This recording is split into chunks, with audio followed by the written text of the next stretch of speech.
BC కులగణనకు నాంది పలికి 42% రిజర్వేషన్లు అమలు చేస్తున్న రేవంత్ సర్కార్ దేశానికి ఆదర్శంగా నిలుస్తున్నారని రామగుండం ఎమ్మెల్యే రాజ్ ఠాకూర్ పేర్కొన్నారు. పెద్దపల్లి జిల్లా గోదావరిఖని ఎమ్మెల్యే క్యాంపు కార్యాలయంలో ఆయన మీడియాతో మాట్లాడారు. బడుగు బలహీన వర్గాలకు రాజ్యాధికారం దక్కాలని, అందుకోసం తన పదవి త్యాగానికి సిద్ధమని ముఖ్యమంత్రి హామీ ఇచ్చారన్నారు. దేశంలో బ్రిటిష్ కాలంలో చేపట్టిన కులగణన తర్వాత నేటి వరకు సమగ్రంగా చేపట్టలేదని ఎమ్మెల్యే చెప్పారు. 1,75,000 మంది సిబ్బంది భాగస్వామ్యంతో తెలంగాణలో సమగ్ర కులగణన చేపట్టినట్లు ఆయన వివరించారు.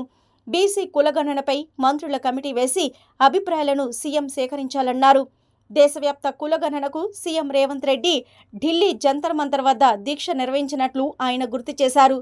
పార్టీలకు అతీతంగా 80 మంది ఎంపీలు దీక్షలో పాల్గొని మద్దతిచ్చారన్నారు. ప్రధాని నరేంద్ర మోదీ బడుగు బలహీన వర్గాల వ్యతిరేకి అని పార్లమెంటులో బిల్లు పాస్ కాకుండా అడ్డుపడుతున్నారన్నారు. జై బీసీ, జై భీమ్, జై సంవిధాన్, జై బాబు నినాదంతో కాంగ్రెస్ పార్టీ దేశవ్యాప్త బీసీ రిజర్వేషన్కై విప్లవాత్మక పోరాటం నిర్వహిస్తున్నదని, సబ్బండ వర్గాలు కాంగ్రెస్ పార్టీతో కలిసి రావాలని ఎమ్మెల్యే రాజ్ ఠాకూర్ పిలుపునిచ్చారు. అసెంబ్లీ తీర్మానం చేసి 42% సామాజికంగా, విద్యాపరంగా, ఆర్థికంగా, రాజకీయంగా అన్ని రకాల రిజర్వేషన్లు కల్పించాలన్న సంకల్పంతో భారతదేశానికే ఆదర్శంగా ఈ రాష్ట్రం నిలిచింది. ఉత్తమ్ కుమార్ రెడ్డి గారు, శ్రీధర్ బాబు గారు, పొన్నం ప్రభాకర్ గారు, సురేఖ గారు, సీతక్క గారు తదితరుల కమిటీ వేసి ఒకటి కాదు 2 సార్ల కులగణన జరిపి చాలా స్పష్టమైన వైఖరితో ఇక్కడ తీర్మానం చేయడమే కాకుండా ఇక్కడ నుంచి చలో ఢిల్లీ బీసీ సంఘ నాయకులతో 50 మంది మేధావులతో కలిసి జంతర్ మంతర్లో వేలాది మందితో కార్యక్రమం చేసి ఒక ముఖ్యమంత్రిగా అక్కడ కూర్చొని సుమారుగా భారతదేశంలో ఉన్న 70 మంది పార్లమెంట్ సభ్యులు అన్ని రాజకీయ పార్టీలను కలుపుకొని ఈ దేశంలో ఉన్న పేద బలహీన వర్గాల వారు ఈ దేశాన్ని పరిపాలించాల్సిన అవసరం ఉంది. రాజకీయంగా వెనుకబడ్డవారు ఆర్థికంగా, రాజకీయంగా, విద్యాపరంగా, ఉద్యోగపరంగా ప్రత్యేక రిజర్వేషన్ కల్పించాలి.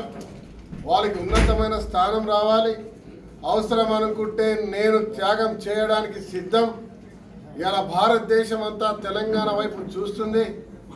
అన్ని రాష్ట్రాల్లో అందరు కదలి ముందుకు రాండి అని ఒక ఉద్యమాన్ని ప్రారంభించి ఇవాళ మాయ మాటలు చెబుతూ అసెంబ్లీలో కూడా బీజేపీ, టీఆర్ఎస్ మేము మద్దతు అని ఢిల్లీ పోరాటానికి రాకుండా ఢిల్లీకి వెళ్ళి బీసీలకు వ్యతిరేకంగా కుట్ర పన్నుతూ ఇవాళ భారతదేశంలో దాదాపు 3వసారి అధికారంలో ఉండి బీసీ అని చెప్పుకునే స్వయంగా మోడీ ఇలా బీసీలకు పూర్తిగా వ్యతిరేకంగా ఒక దీనిని ఒత్తివేసే కార్యక్రమాన్ని చేస్తూ తిరిగి ఇలా ఉద్యమాన్ని మొదలుపెట్టినాం.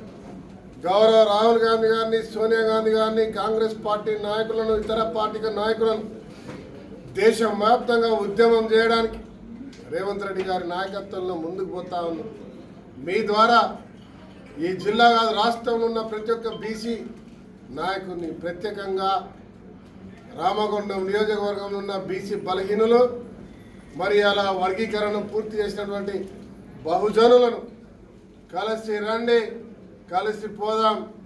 ఇవాళ గాంధేయవాదంతో అంబేద్కర్ రచించిన రాజ్యాంగాన్ని అనుసరిస్తూ ప్రజా సంక్షేమాన్ని తీసుకొని ముందుకు పోతున్న మనమందరం కలిసి ముందుకు పోదాం.